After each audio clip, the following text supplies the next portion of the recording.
Hola a todos, bienvenidos a un nuevo webinar. Vamos a poner hoy la innovación en el centro. Ya sabemos que la innovación es actualmente un imperativo para las empresas. Desarrollar nuevos productos, servicios e ideas es una necesidad para competir en el tejido empresarial actual. Quien no innova tiene riesgo de quedarse atrás, de ahí la importancia de este concepto que vamos a analizar en profundidad. Pero antes hemos invitado a acompañarnos en la mesa a Irene Iglesias Álvarez, ella es compañera del equipo de redacción de Foundry España, y le vamos a preguntar sobre cuál es el estado de la innovación de las empresas españolas, cómo están invirtiendo. Cuéntanos, ¿qué datos manejáis en el equipo de redacción? Gracias por la invitación, te doy datos, compañera. España ha registrado durante 3 años consecutivos un crecimiento de la inversión en I+D, según cifras del Instituto Nacional de Estadística, y lo ha hecho a un ritmo superior al crecimiento del PIB nominal, lo que implica que la innovación gana peso en el conjunto del tejido productivo español.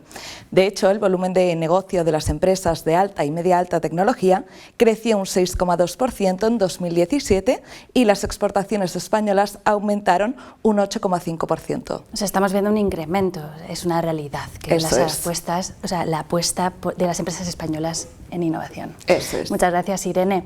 Pues efectivamente, como os contábamos al principio, vamos a contar con testimonios y con personas muy destacadas del sector empresarial que nos van a contar cómo innovan. Vamos a escuchar sus voces de primera mano. Así que nada, me queda invitaros a iniciar este viaje de innovación con nosotros.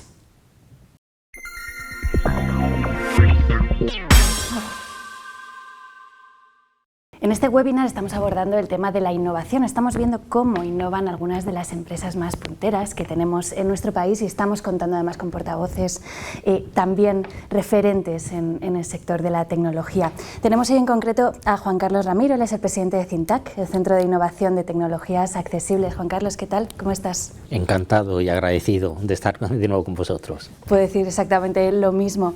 Oye, vosotros en CINTAC, ¿cómo innováis? ¿Qué significa innovar para vosotros y qué significa en concreto innovar para todas las personas?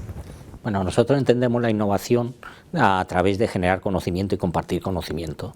Vivimos en una época, ya en el año 2023, bien entrado el siglo XXI, donde tenemos la inmensa suerte de que tenemos las tecnologías a nuestro servicio. Entonces, con un potencial enorme.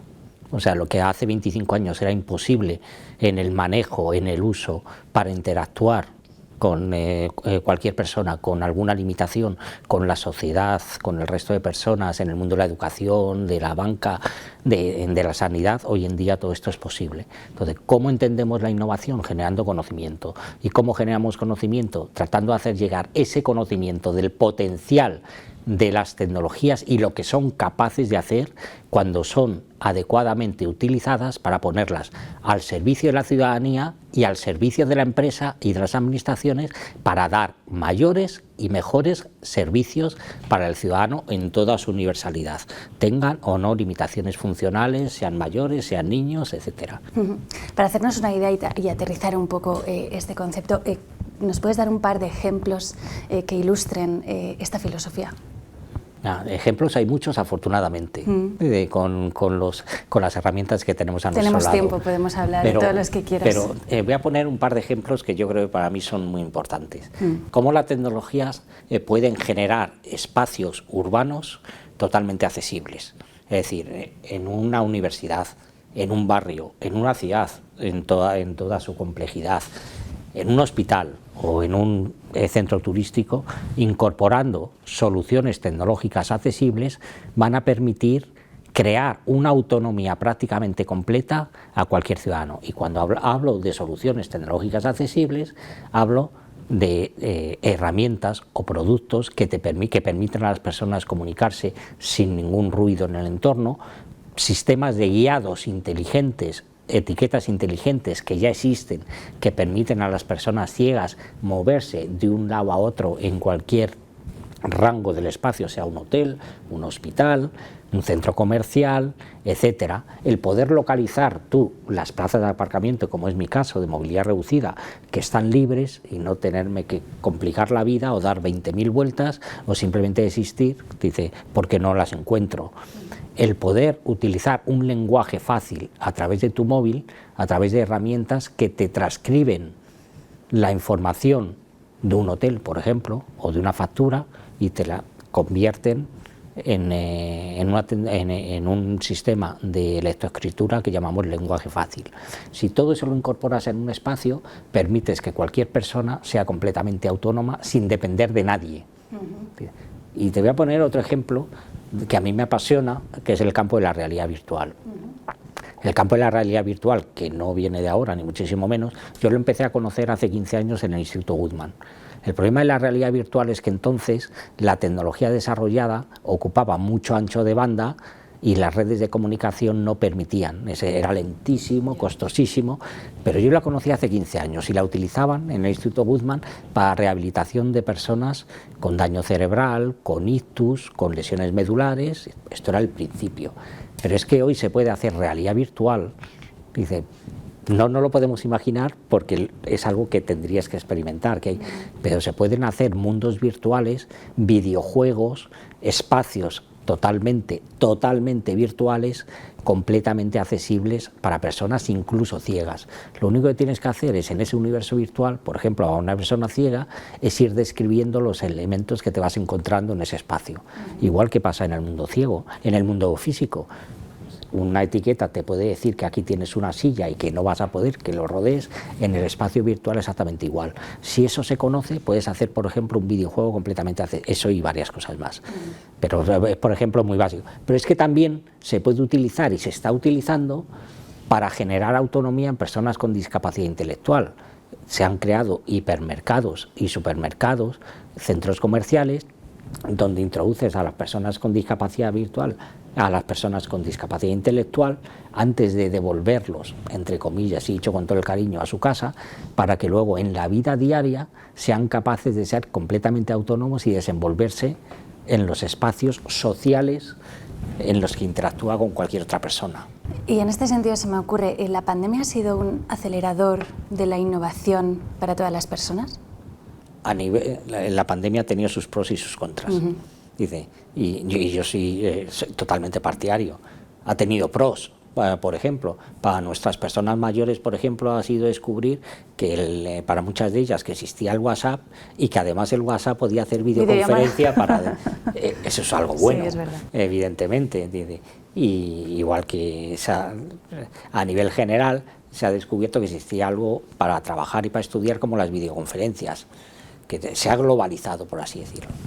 La parte negativa, que como hubo que hacer todo tan deprisa y corriendo, nos hemos olvidado que, al igual que en el mundo físico, en el mundo virtual cada uno en su casa, utilizando esas herramientas, también teníamos decenas de miles, por no decir millones de personas, con limitaciones para utilizar las herramientas de uso común, como es el caso de las plataformas de videoconferencia.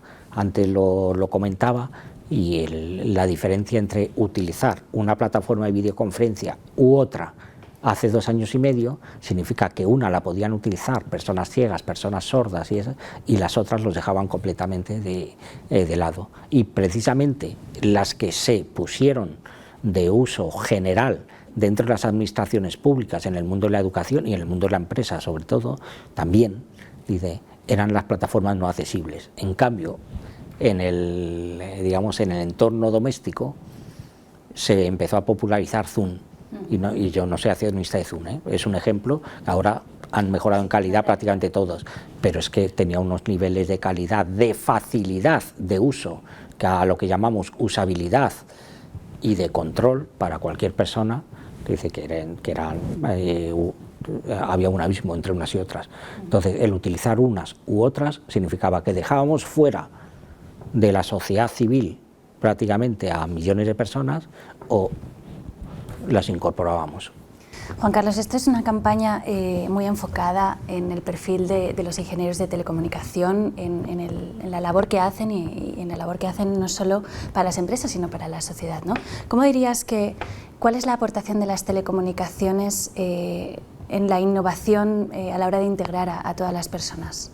Escasa, muy pequeña, pero sencillamente por un defecto del sistema, porque hay un desconocimiento enorme. Igual que en la sociedad civil, en el mundo de la empresa, en las administraciones, hay un desconocimiento enorme de la diversidad de la población y de aquella población que tiene limitaciones para el uso y para el acceso y la utilización de las tecnologías en el mundo de la educación, en el mundo de la universidad, de la formación técnica. Dice, ese conocimiento ni tan siquiera está introducido. O sea, se menciona de pasada algo de accesibilidad, a la que no tiene que ver directamente con los ingenieros de telecomunicaciones, pero se menciona algo de accesibilidad cuando se menciona en otras carreras de la accesibilidad a las web, pero no se habla de niveles de accesibilidad, de criterios de accesibilidad, ni de cómo abordar la accesibilidad en todos aquellos profesionales que van a entrar en todo el abanico profesional del mundo de las telecomunicaciones. Y sin ese conocimiento, cuando estás aprendiendo, difícilmente puedes implementarlo luego en tu labor profesional. Y si no lo implementas en tu labor profesional, evidentemente se van a seguir generando productos, servicios y entornos defectuosos de cara a la ciudadanía. Pero sí que entiendo que las telecomunicaciones, entendidas como toda la tecnología que abarca todas las comunicaciones, sí que están ayudando a integrar a todas las personas, ¿no? Simplemente por ayudar a comunicarnos. No, por supuesto. Es que el mundo de las telecomunicaciones es enorme. Dice, por supuesto, la conectividad, lo que podemos llamar la conectividad universal o las redes, prácticamente en todos los territorios para poder conectarse, dice, es un antes y un después. Dice, pero cuidadito, tenemos que llegar, todavía nos falta mucho, porque hablamos mucho, por ejemplo, del teletrabajo y es fabuloso. Es un canal magnífico, pero no es lo mismo teletrabajar en Madrid que irte a Soria.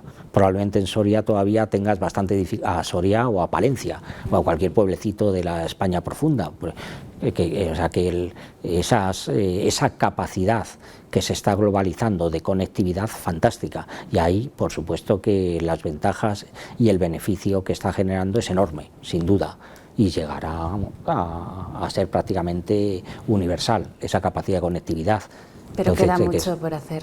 Queda mucho por hacer porque es muy costoso y tener en cuenta que nosotros estamos en España y España está en Europa, que son islas, igual que Estados Unidos o los países avanzados, pero saliendo de estos ecosistemas económicos hay mucho por avanzar todavía para lograr esa conectividad, porque lo que hablamos de discapacidad, yo lo estoy centrando en la discapacidad funcional, pero es que hay una discapacidad también que lo llamo social, y es precisamente uno de los factores que afectan o que incrementan la discapacidad social, es esa falta de conectividad. Gracias, Juan Carlos, por abrirnos estos debates y por darnos estos puntos de vista y por haber participado en este webinar sobre innovación. Ha sido un placer. Para mí, desde luego, encantado. Gracias. Muchas gracias. Volvemos con los siguientes invitados, no os mováis.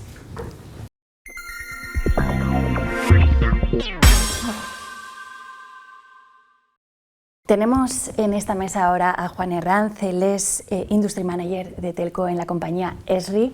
¿Qué tal? Bienvenido, ¿cómo estás? Muy bien, muchas gracias por recibirme y por invitarme a participar. Encantada de tenerte por aquí. Encantado, Nerea. Bueno, aprovechando el conocimiento que tiene Esri sobre todo lo relativo a los mapas, digamos así, resumiéndolo y simplificándolo mucho, sí. Que necesariamente tienen una capa de telecomunicación, ¿cuál crees dónde están las principales oportunidades de las telecomunicaciones para este tipo de segmentos? Muy bien, pues digamos que de años a esta parte el negocio de las telecomunicaciones y sobre todo los proyectos vienen dados mucho por la propia evolución de las tecnologías de comunicaciones, ¿no? Pues empezamos por el par de cobre, pasamos luego a la DSL, luego iríamos así hasta llegar hasta la fibra, ¿no? En los últimos años este principio más, digamos, impulsado por la competencia y por la rentabilidad del propio negocio ha dejado pasar a un entorno como más solidario, más de búsqueda de equilibrio en los territorios. Y ahí tenemos como, por ejemplo, el programa único del Ministerio de Asuntos Económicos. Yo creo que lleva ya una financiación en 2021-2022 en torno a 500 millones de euros, precisamente para el despliegue de nuevas redes en zonas donde hasta ahora no se consideraba, ¿no? ¿Esto qué hace? Pues abre un montón de oportunidades nuevas para el despliegue de nueva infraestructura, sobre todo de fibra, en entornos rurales, lo que digamos que la consecuencia de todo esto ha sido que operadores que hasta ahora eran neutros, mayoristas o muy focalizados en entorno local están desplegando estrategias de nuevos proyectos de despliegue de fibra óptica en zonas que hasta ahora no se habían nunca valorado, ¿no? Y yo creo que ahí hay un nicho nuevo que tiene muchísima posibilidad de desarrollo. ¿Y cuáles dirías que son las claves para que estos proyectos, estos despliegues tengan éxito? Pues tú has hablado de mapas. Yo te hablo de que el contexto geográfico de la localización creo que es clave en ese sentido. ¿Por qué? Pues porque realmente estamos hablando de zonas completamente vírgenes, greenfields como llaman en el sector, ¿no? Y estos greenfields al final lo que hacen es que una primera aproximación para tomar decisiones de inversión o no, o de despliegue prioritario, tiene mucho más que ver pues, con un estudio previo a nivel social, económico, demográfico, que nos lleve un poco al sitio bueno por donde empezar, ¿no? Yo creo que eso es clave, y eso en la fase más de planificación. Pero luego estamos hablando de redes geográficamente dispersas, con clientes muy dispersos, hablamos de un entorno rural profundo, ¿no? En la España vaciada, y aquí es fundamental luego la eficiencia tanto en la operación como en el mantenimiento. O sea, a la hora de, por ejemplo, de atender pues está ahora cada vez más frecuentemente hay catástrofes naturales digamos, y fenómenos que causan caídas en el servicio. Hay que ser capaces de reaccionar y poder volver a coordinarse bien durante la actuación y volver a recuperar la situación lo antes posible. ¿Qué tecnologías dirías que están impactando más en los proyectos de innovación? Bueno, de todos he sabido, yo creo, y muy en boga ahora mismo todo digamos, lo que es la inteligencia artificial, ¿no? Podríamos hacer un programa solamente con eso y seguramente tiene un recorrido extraordinario y todavía mucho de ello desconocido, ¿no?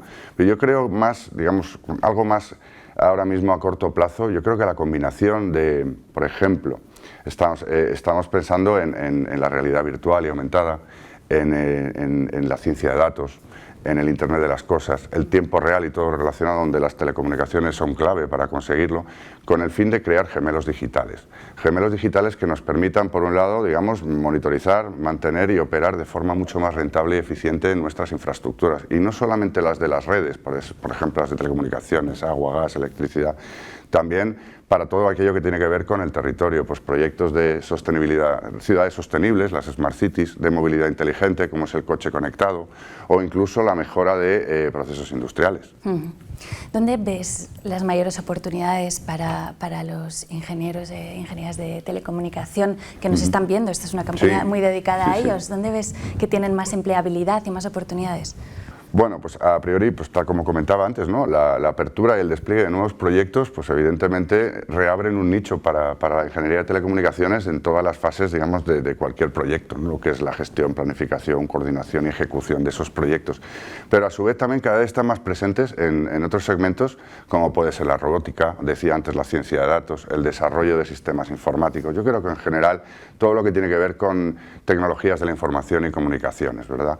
Y luego, por otro lado, se trata de profesionales muy versátiles y que tienen muy fácil la adopción de todas las tecnologías emergentes que surgen en el mercado. Porque hablamos de un mercado muy competitivo y sujeto, digamos, a evoluciones muy rápidas y grandes cambios. Así que hay un futuro y un presente prometedor para estos perfiles. Sí. Muchas gracias por acompañarnos hoy. Encantado, un placer. Gracias a vosotros, seguimos.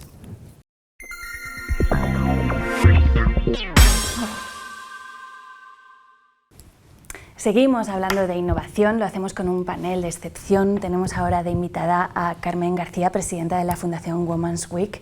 ¿Qué tal? Bienvenida. Hola Nerea, muchas gracias por invitarme. Bueno, antes de nada tenemos que decir y tenemos que darte la enhorabuena por estar en la lista de mujeres más innovadoras de España. Ahí es nada. Bueno, muchísimas gracias, ¿no? Yo no me consideraba una de las más influyentes, pero vamos, pero lo eres. Pero es un orgullo, ¿eh? Que por lo menos me lo digas. Bueno, es un honor tenerte aquí. Vamos a hablar de innovación. Ahora nos cuentas si quieres también en los proyectos que estás involucrada, pero antes preguntarte qué es innovación para ti. ¿A qué te suena? ¿Cómo lo definirías? Bueno, la innovación es algo que llevamos innato desde los inicios de los tiempos, ¿no? O sea, siempre estamos innovando, siempre estamos creando con una visión de futuro para mejorar todo lo que está sucediendo, ¿no? Claro que en los tiempos que estamos, innovación lo que nos evoca es tecnología y pues disruptiva, cosas para mejorar, pero en definitiva mejoramos el día a día con esa tecnología, pero la innovación está siempre ahí, es innata en el hombre y lo que es innata en querer evolucionar a base de creatividad, conectividad, las tecnologías, comunicándonos. ¿Cuál dirías que es el nexo de la innovación con estos proyectos de los que hablaba Cyberwoman y Cybersecurity Innovation Summit 2023, que estás muy involucrada? Cuéntanos. Pues el nexo, como te decía, en Cyberwoman y en los eventos que has mencionado, con la innovación es total, ¿no? Porque ahí vamos a hablar de sostenibilidad, que la innovación tiene que tener sostenibilidad, tiene que ver con esa generar movimientos que mejoren la vida de un ciudadano, de una ciudadana, del mundo entero, ¿no? A base de esa sostenibilidad, tecnología, innovación, ver cómo el futuro se está creando. Tiene sus problemas también, tiene sus inconvenientes, ¿no? Porque estamos hablando de inteligencia artificial, estamos hablando de ciberseguridad. Todo ello tiene que conllevar una unión perfecta para que no genere los otros problemas de ciberdelincuencia, de acoso, de los malos, ¿no? De los malos, y tiene que haber una generación que vele por esa ética. En esa generación las mujeres van a tener un papel fundamental. Tenemos que hablar de mujeres y de tecnología, lo estamos haciendo mucho en esta campaña. ¿Cómo lo ves tú? ¿En qué momento estamos? ¿Cómo está evolucionando el papel de la mujer en el sector tecnológico? Bueno, está evolucionando. Yo llevo con Fundación Women's Week, ¿no? Que tiene nombre de mujer. Llevo 15 años trabajando en ello, ¿no? Y hay una cosa que me da muchísima pena, que es que siempre se tenga que hablar desde hace 15 años de que la mujer tiene que estar en todos los sectores y también en la tecnología. Lo está poco visible. Está trabajando, como siempre, un ratoncito en la trastienda, trabajando, y lo que tenemos que hacer es darle esa visibilidad, ¿no? Es verdad que hay pocas, es verdad que se están introduciendo pues esos programas, esas campañas que se están dirigiendo a las mujeres, a las chicas jóvenes, que estudien más tecnología. Van a tener más trabajo, ¿eh? O sea, hay que reconocerlo, van a tener más trabajo porque se están abriendo nuevas profesiones a las cuales pues van a tener ese acceso, no van a tener ese problema. Hay que dar mucha formación, mucha concienciación, y a las niñas les hace mucha falta porque tienen todavía esa falta de autoestima de qué es lo que voy a hacer, esos estereotipos, esos estigmas, hay que quitárselos, ¿no? Y sí, hace falta darle en la Cyberwoman, en Fundación Women's Week, en la Semana Internacional, en todos los eventos, en el Summit, en todos los eventos hay que introducir mujeres, pero no porque tengamos que meter a mujeres como un calzador. Venga, vamos a meter mujeres porque está de moda, ¿no? Ahora está de moda decir todo tiene que ver en un tinto de género, un tinto de mujer, un tinte de mujer. No, porque las hay, y hay buenas y hay que buscarlas y hay que tirar de ellas para sacarles lo mejor. Al final se trata de crear referentes. Claro, efectivamente, los referentes es muy importante porque las niñas no tienen con qué compararse, no tienen un Ronaldinho, no tienen un Cristiano Ronaldo, un Messi para poder decir, o una Alexa Putellas, ¿no? Ahora que estamos con el fútbol. ¿Qué pueden aportar las mujeres? ¿Por qué esta insistencia de la que hablamos ahora, ¿no? Para las carreras STEM? ¿Por qué? Esa es una pregunta que me hacen mucho. ¿Qué aporta la mujer en las nuevas tecnologías? ¿Qué aporta la mujer y tal? La mujer aporta el 50%. No somos iguales a los hombres en capacidades, en méritos. Eso somos como los hombres, estudiamos igual, las competencias las mismas, pero tenemos otra manera de hacer las cosas, es genética, o sea, tenemos otra manera de hacer las cosas. Ese 50% es importante volcarlo a la tecnología, a la innovación, a todo en lo que estemos trabajando, ¿no? Porque es otra visión. Cualquier visión amplía esa innovación y esos proyectos y esa mejora. Además de las mujeres, ¿qué pueden aportar los ingenieros y las ingenieras de telecomunicación a la innovación desde tu punto de vista? Pues hombre, las TIC, tecnología y comunicación, yo creo que no solo tienen que ir unidas, sino van muy unidas, no hay una sin la otra, ¿no? Se tiene que comunicar, se tiene que expandir, se tiene que conectar, ¿no? Y esa es la fusión perfecta en las TIC.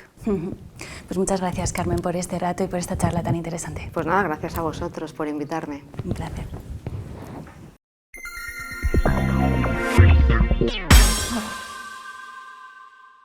Seguimos en nuestro webinar de innovación. Hemos invitado ahora a la mesa a Frank Moreno. Él es CEO del Instituto Internacional de Intraemprendimiento. Hablaremos de este concepto. Frank, gracias por venir. Bienvenido. Un placer, gracias.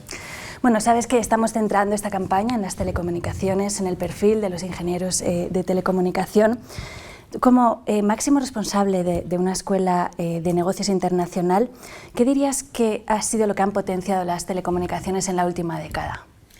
Bueno, yo creo que la evolución de las telecomunicaciones ha sido espectacular desde el punto de vista sobre todo del advenimiento del 4G, que ya tenemos el 5G delante, ¿no? Y sobre todo de los sistemas, ¿no? De las redes.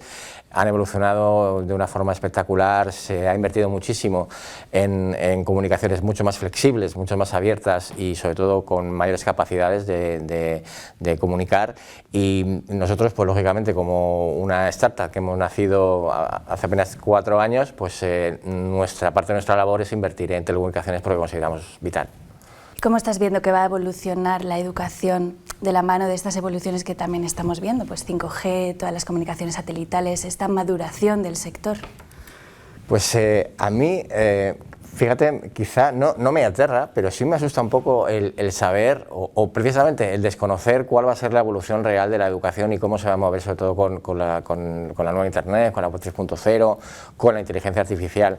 Yo creo que el ser humano todavía tiene mucha necesidad de aprender de otros seres humanos, es decir, que el contacto físico siempre va a estar ahí, pero es verdad que la inteligencia artificial y el metaverso y todas estas nuevas tecnologías están en la línea de, pues de tecnificar todos los sistemas de comunicación con las personas, pero yo creo que siempre hay algo positivo en la evolución y en la innovación, y no puedes darle la espalda a esa innovación y a lo que supone de crecer también, de mejorar en tus tomas de decisiones y en tus comunicaciones con tus clientes.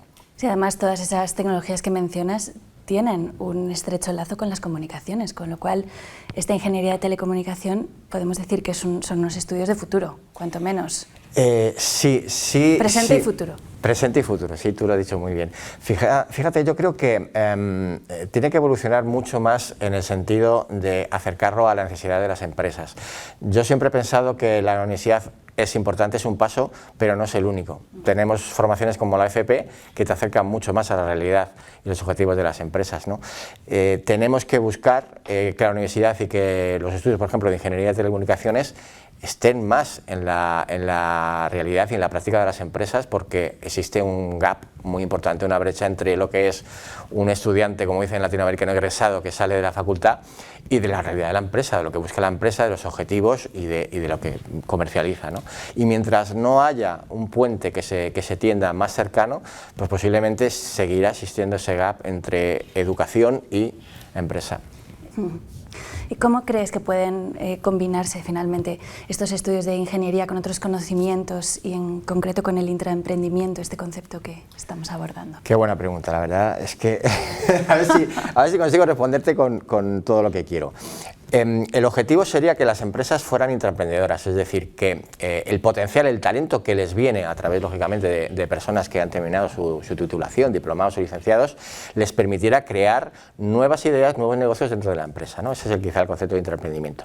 Pero, como te decía, existe un gap, una brecha muy importante entre lo que es estudiar y trabajar en un entorno, digamos, de empresas de telecomunicaciones, de informática, etcétera, ¿no? Lo que hay que potenciar sobre todo son carreras cortas. Yo una carrera de 5 años la verdad no se la recomiendo a nadie. ¿Por qué? Pues porque luego tienes otro año, 2 años más hasta que te adaptas al mercado, ¿no? Y eso es complicado, son casi 7 años, igual que puede ser con un médico, ¿no? Entonces el objetivo sería que las carreras se adaptaran a la realidad, al día a día. Yo estoy convencido de que dentro de 10 años las universidades o se adaptan a los sistemas de inteligencia artificial o seguramente desaparecerán, y no lo digo yo, lo dicen también muchos expertos, ¿no? La inteligencia artificial te buscará y te dirá dónde debes de estudiar, qué debes de estudiar para ser más feliz, para trabajar en un entorno mucho más cercano a ti, es decir, y eso lo hará y lo hará bien, ¿no? Entonces se necesita una adaptación por parte de las escuelas de negocio y universidades a la realidad de la tecnología, y luego las empresas tienen que también de alguna forma demandar talento, y ese talento tiene que ponerse de manifiesto con ideas dentro de la empresa. Nos quedamos con ese mensaje, Frank. Muchas gracias por acompañarnos. Un placer. Nosotros seguimos en el webinar, tampoco os mováis de ahí.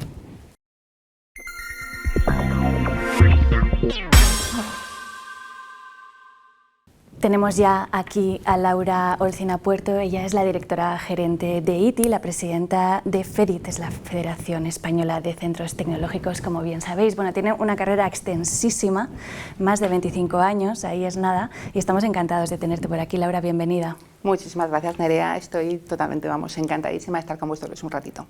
Pues mira, a ti. Vamos a hablar de innovación. ¿En qué momento dirías que está la innovación en España? Es una pregunta compleja. La verdad es que sí, que es compleja. Yo creo que podemos decir que tenemos importantes oportunidades de mejora, por decirlo bonito. Somos excelentes en cuanto a generación de conocimiento. De hecho, por dar algunas cifras, estamos en el puesto número 12 a nivel de producción científica mundial, que es una barbaridad. O sea, somos muy buenos generando conocimiento. El 15% de las publicaciones que hacemos se encuentran entre el 10% de las más citadas. Ahora bien, cuando hablamos a nivel de rentabilizar esa inversión, esa generación de conocimiento, la cosa ya cambia.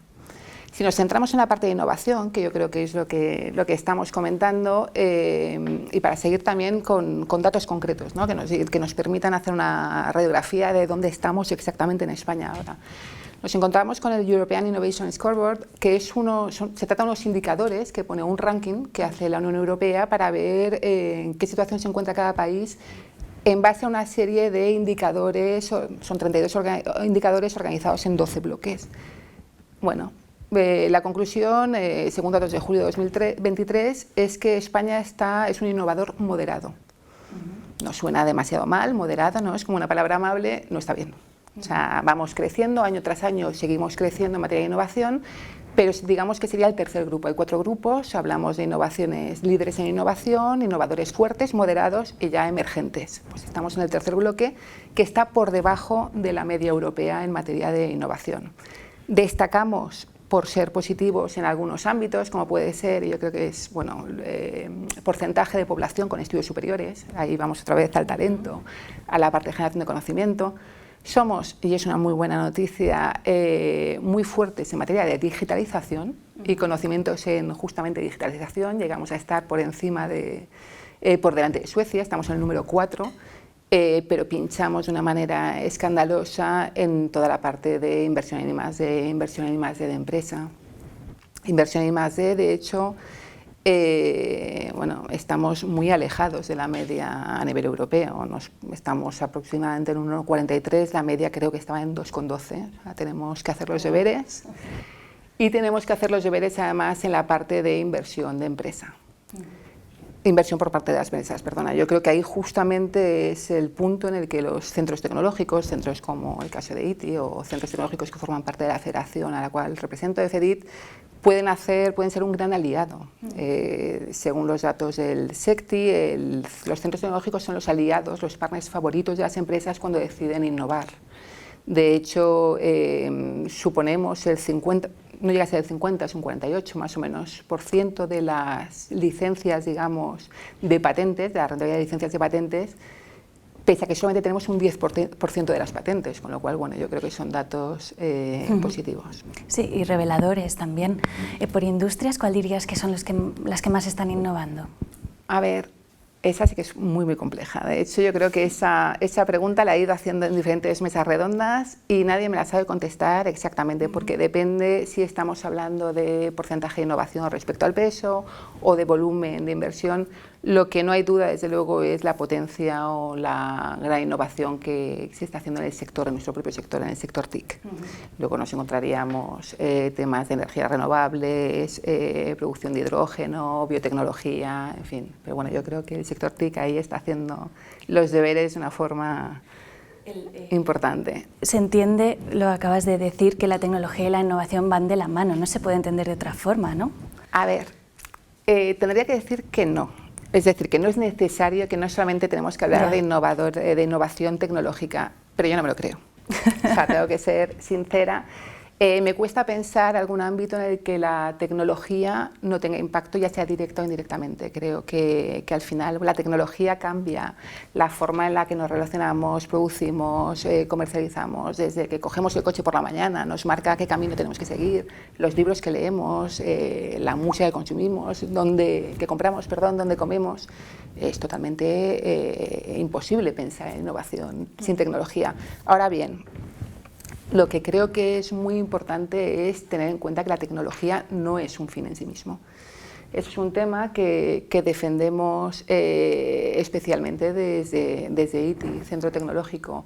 Cuando viene una empresa a que la asesoremos, no le estamos diciendo te vendo cuarto y mitad de inteligencia artificial o aquí pon un poquito de Big Data. No, lo que queremos saber justamente es cuál es tu problema, cuáles son tus necesidades y qué objetivo quieres cumplir. Y a partir de ahí ya veremos qué tecnología o de qué forma te podemos ayudar. Vale, Laura, ¿y cuáles dirías que son las principales tecnologías que están definiendo estos proyectos de innovación ahora? Mira, si me permites, te voy a comentar un poco las tecnologías en las que estamos trabajando desde ITI, Centro Tecnológico de Referencia en el ámbito de las TIC, que tiene por misión mejorar la competitividad de las empresas fomentando una sociedad más inteligente y sostenible. Bueno, esto es algo, ¿cómo lo hacemos? ¿No? Pues lo hacemos gracias a los más de 300 personas que dedican su esfuerzo, su talento cada día a generar proyectos y soluciones innovadoras en el ámbito de las TIC. Nosotros trabajamos en lo que llamamos el ciclo del dato. En lugar de hablar de tecnologías concretas, antes digamos sí nos dividíamos por ámbitos tecnológicos, lo que hacemos es trabajar el ciclo del dato que va desde la captación del mismo, desde la parte sensórica hasta las comunicaciones entre los mismos, almacenamiento, procesamiento. Hablamos de Internet de las Cosas, Cloud, Big Data, inteligencia artificial, realmente desde que coges el dato, lo trabajas hasta que se convierte en una información de valor que puede ayudarte a la toma de las decisiones. En este ámbito, justamente, bueno, yo creo que es estratégica la parte de la inteligencia artificial y el cambio, digamos, que está suponiendo y la gran cantidad de oportunidades que nos puede llevar, digamos, a futuro. En todo esto, en esta implantación de la tecnología, para ayudar a innovar a las empresas como hacéis vosotros, hace falta talento, hacen falta perfiles profesionales, pues eso, muy técnicos. ¿Cómo estás viendo esto de la retención, la atracción, que es lo más difícil? Lo estamos preguntando a mucha gente. Bueno, tenemos 4 o 5 horas para hablar de atracción y retención. Tenemos cinta de sobra, sí. Realmente es un drama, tengo que decir que está siendo bastante, bueno, igual he sido un poco, no me diría con el drama, pero sí está siendo bastante difícil y complicado. Para que te hagas una idea, durante el año pasado, y se prevé que este año iremos más o menos en la misma línea, el 35% de las vacantes, hablo de inteligencia artificial, se quedan desiertas. Se está renunciando a un gran número de proyectos porque somos totalmente incapaces, no hablo de ITI, hablo a nivel general, de los centros tecnológicos, de las empresas, no conseguimos encontrar talento. Y una vez llega el talento, la media a nivel nacional, un estudio que realizó Indesia, la plataforma de inteligencia artificial, permanecen 1,9 años en la empresa. Realmente está siendo muy complicado, no hay suficiente ingeniero, no hay suficiente personal formado, tenemos que hacer una labor de upskilling y reskilling. Además nos encontramos un problema serio como es el tema de la falta de mujeres en las profesiones TIC. Realmente, bueno, en Comunidad Valenciana, yo creo que a nivel nacional debe ser algo parecido, solamente entre el 9 y el 14% de las personas que hacen TIC son mujeres. En ITI tenemos un 30%, prácticamente haciendo el pino puente para que vengan y realmente luego se queden. Pero es un serio problema, estamos renunciando al talento prácticamente del 50% de la población. Necesitamos equipos además multidisciplinares y no los tenemos. Dices 1,9 años, eso es poquísimo. ¿Qué les impulsa a cambiarse? A ver, hemos comentado que uno de los problemas era la atracción del talento, pero luego la retención es básica. Justamente, bueno, estamos en un mercado global y sobre todo a raíz de la pandemia estamos en un mercado global para todo, incluido para captar personal. Entonces, estamos compitiendo a nivel nacional con grandes empresas, bueno, Inglaterra, Alemania, Estados Unidos, especialmente, que están ofreciendo unos salarios bárbaros, claro, con los cuales es muy complicado competir. Normalmente participo en bastantes mesas redondas justamente para ver de qué forma atraer, retener el talento, y una de las claves que encontramos es efectivamente no podemos competir en sueldo. Ojalá, bueno, para poder competir en sueldo tenemos que ser más productivos y todo eso. Bueno, gracias a la innovación seguro que lo conseguiremos, pero por ahora digamos que nos está costando un poco. Pero sí que podemos competir en proyecto. Al final yo creo que para tanto ingenieros informáticos, telecomunicaciones, para el personal o el profesional de las TIC le importa mucho el proyecto en el que está. Cuáles son los valores de ese proyecto y luego la cultura de la empresa. O sea, realmente el sentirse que forma parte, que está representando algo. No se trata de voy a trabajar ya más, por supuesto, en formato híbrido, parte en remoto, parte... Ya es innegociable, lo estamos viendo. Sí. Bueno, lo estamos viendo y estamos volviendo un poquitín al tema presencial por la importancia justamente de trabajar en equipo y de sentir esos colores de la empresa y de sentir al compañero cerca. Yo creo que es muy importante el proyecto, el propósito de la empresa. Así que bueno, son las herramientas con las que competimos, en cierto modo, para atraer y retener ese talento. ¿Y cuáles son las fórmulas que podemos recomendar? ¿Qué se te ocurre que...? Fórmulas que podemos recomendar. En general, bueno, nosotros la verdad es que estamos actuando de manera indistinta, sea para atracción de talento de hombres y de mujeres. Yo creo que estamos yendo a los colegios para informar ya no solamente de la ingeniería, o me da igual que sea informática, telecomunicaciones, sino que se vea esa faceta, digamos, más humana, más aplicada a la tecnología. En qué consisten las TIC, de qué forma te pueden ayudar, a qué te vas a dedicar, cuántas vidas vas a salvar. Ahí estoy siendo un poco exagerada, pero bueno, yo creo que es algo que hay que hacer, que se vea exactamente en qué consisten y de qué forma tenemos impacto sobre el resto de la sociedad. Tenemos que conseguir que la gente elija determinadas carreras o determinada formación, me da igual, hablamos de carreras, hablamos de FPE, pero que se decanten por esa línea, porque año tras año sobran plazas, digamos, en las carreras, en la materia, y luego tenemos que hacer un trabajo importante a nivel de estrategia de planificar, ¿no? Planificar un poco desde la parte de las empresas, las plantillas, cómo las queremos, de qué manera vamos a progresar y cómo vamos a cubrir realmente esas vacantes que se producen y se van a producir. Pues igual tenemos que hacer un reskilling del personal, gente con otras, digamos, background que se pongan y que conozcan esta temática. Y luego ya el tema de las mujeres, de manera específica, se está haciendo una intensa labor justamente a nivel de participación en mesas redondas, jornadas, diferentes programas. Visibilidad. Sí, para dar visibilidad, que entiendan un poco, que vean referentes, ¿no? Al final hablamos muchas veces de si no lo puedes ver, no lo puedes ser. Pues bueno, yo creo que aquí pasa lo mismo. Que vean que además, al final las personas que nos estamos dedicando a la tecnología no somos gente extraña, de verdad, no estamos encerrados en ningún sótano, somos personas como el resto, tenemos inquietudes. Yo creo que puede parecer una tontería, pero realmente a veces frena. Y sobre todo, cuáles son las aplicaciones de la tecnología. Yo me quedo con eso. O sea, al final el orgullo, ¿no? de estar trabajando en TIC y decir, es que yo estoy salvando el mundo. O sea, de hecho, a la sociedad. Estoy aportando muchísimo. Lo podemos ver durante la pandemia. O sea, ¿qué habría sucedido sin las TIC? O sea, para relacionarnos entre nosotros. A la hora de conseguir justamente acabar con esa pandemia a nivel de tecnología.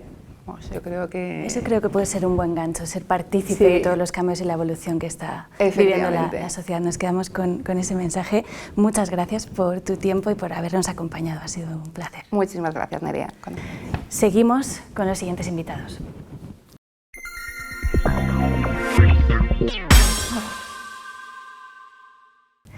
Nos acompaña ahora Javier Domínguez, es CEO de PUE. Es una consultora especializada en datos que ayuda a las empresas pues a sacar el máximo partido de los datos. Ahora sabemos que son la base de múltiples tecnologías y múltiples metodologías de trabajo que están implementando las empresas. Bienvenido, ¿cómo estás? Muy bien, gracias por invitarme. Nada, gracias a ti por acompañarnos. Oye, cuéntanos, Javier, ¿cómo ayudáis a las empresas a preparar estos modelos de datos que tienen para sacar el máximo valor a la inteligencia artificial tan importante hoy en día y tan en boga? Pues sí, la verdad que está muy en boga.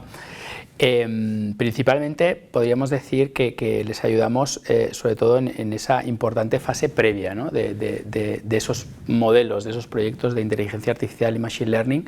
Aproximadamente no menos del 70% del tiempo necesario para realizar un proyecto de inteligencia artificial se invierte en esa fase previa. En esa fase previa básicamente donde se preparan, se organizan y se limpian, podríamos decir un poquito, esos datos, ¿no? esos datos previos que normalmente tiene la empresa y sobre los que se monta un modelo de inteligencia artificial y machine learning. PUE ayuda a las empresas en esa parte previa, pues mediante ingeniería de datos, automatización, creación del data lake, pues todas esas fases importantísimas para que luego el proyecto sea exitoso. Y luego también les podemos ayudar en la parte de realizar ese modelado pues con metodologías MLOps para, por ejemplo, automatizar lo que es el testeo de esos proyectos de inteligencia artificial que evidentemente pues, muchas veces funcionan con una base de Machine Learning conforme realmente pues, tienes que ir testeando el aprendizaje del mismo. Estamos tratando en este webinar sobre innovación poner también el foco en las telecomunicaciones como también capa fundamental para impulsar la innovación. ¿Cómo crees que ayudan, qué crees que aportan las telecomunicaciones, 5G, comunicaciones satelitales, se me ocurre, en el impulso de esa innovación? Bueno, realmente estamos en la era no solo de la inteligencia artificial, sino del real time, ¿no? de analizar todo en tiempo real, y ahí las telecomunicaciones son fundamentales, desde una perspectiva de que al final realmente en lo que a inteligencia artificial, machine learning y análisis de datos se refiere, lo fundamental son esos datos, y las telecomunicaciones lo que ayudan muchas veces es a recabar esos datos de muchísimas maneras. Quizá una de las más conocidas es la IoT, el Internet de las Cosas, y realmente la innovación se aplica cada vez más a que esa recogida de datos fundamental pues se haga de manera más eficiente, de manera más segura, y con una calidad que luego nos permita realmente sacar conclusiones de negocio, ¿no? Muchas veces el volumen de datos es tan ingente que si no se captan adecuadamente, pues la información realmente carece de valor. Entonces las telecomunicaciones, el 5G, esa velocidad de procesamiento, pues es la que hace que podamos sacar conclusiones en tiempo real que cada vez son más valiosas. Te voy a pedir, Javier, que nos aterrices un poco todo esto y que compartas con nosotros algún caso de uso que beba de los datos, de las comunicaciones y en definitiva de la innovación. Pues de los muchos casos de uso que tenemos en PUE, quizá el que más aplicaría a ese conjunto, ¿no? entre comunicaciones, datos, analítica, para mí sería uno que hemos hecho recientemente y que seguimos aún manteniendo y evolucionando para una red de transporte de las más grandes del mundo, que pues gestiona aproximadamente 600 millones de usuarios al año y tienen pues, unos 7.000 trabajadores, 2.400 vagones. Entonces, el caso de uso, lo que se nos pidió, el reto, era en tiempo real, en una plataforma de streaming, analizar la información que ellos tenían sin implementar hardware ex proceso para este proyecto, o sea que era un reto también, ¿no? Porque siempre es más fácil para coger datos si puedes invertir en ese hardware que te lo recoja. En este caso no era el objeto, y sacar una serie de datos que ayudaran a la mejora de la eficiencia del servicio, ¿no? Tanto internamente como de cara al usuario. Uno de los datos que se nos pedía, sin esa inversión en hardware, era calcular la tasa de ocupación de cada vagón. Algo que permitiría, por ejemplo, pues saber el número de vagones adecuado en todo momento, dar una información al usuario de la ocupación de cada vagón, pues para distribuirse pues, a lo largo del andén o planificar mejor tu viaje. Y todo eso sin poder, por ejemplo, implementar hardware o sensores en cada vagón, ¿no? Que habría sido como mucho más fácil. Mucho más sencillo, sí. Entonces utilizamos todo lo que es IoT, las fuentes de datos de esta red de metro para, sobre todo, por ejemplo, calculando en el momento en cuando entraba el usuario en el metro y cuando salía, pues hacer análisis predictivo, machine learning y bastante inteligencia artificial, para prever pues ese recorrido de ese usuario hasta el vagón, hasta el andén, y poder analizar la ocupación de cada vagón. El resultado final, cuando entregamos el proyecto y lo medimos, fue un 95% de éxito en la predicción. Y la verdad que estamos muy orgullosos, y es para nosotros un ejemplo de cómo, ¿no? La recogida de esos datos y el análisis de los mismos previo ese data lake donde se organizan puede dar luego lugar a análisis que en este caso no solo a veces es la generación de negocio, a veces también es la eficiencia del mismo, ¿no? Entonces, poder prever la ocupación de vagones pues les permitió saber pues, el número de vagones, la frecuencia de los trenes, adecuadamente a esa capacidad. Yo creo que es la guinda perfecta para terminar esta intervención. Muchas gracias por compartir con nosotros este caso de éxito y tu visión sobre la innovación. Gracias, Javier. Muchísimas gracias. Seguimos.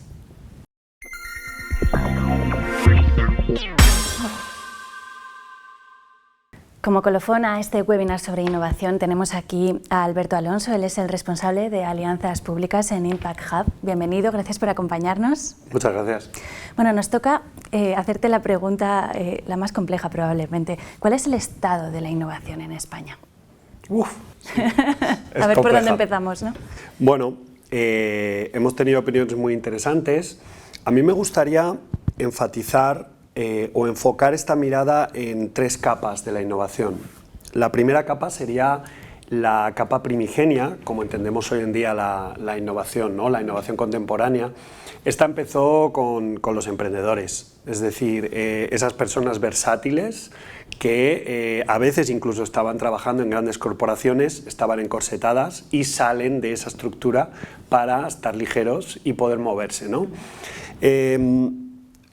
Los emprendedores innovan, eso es un hecho.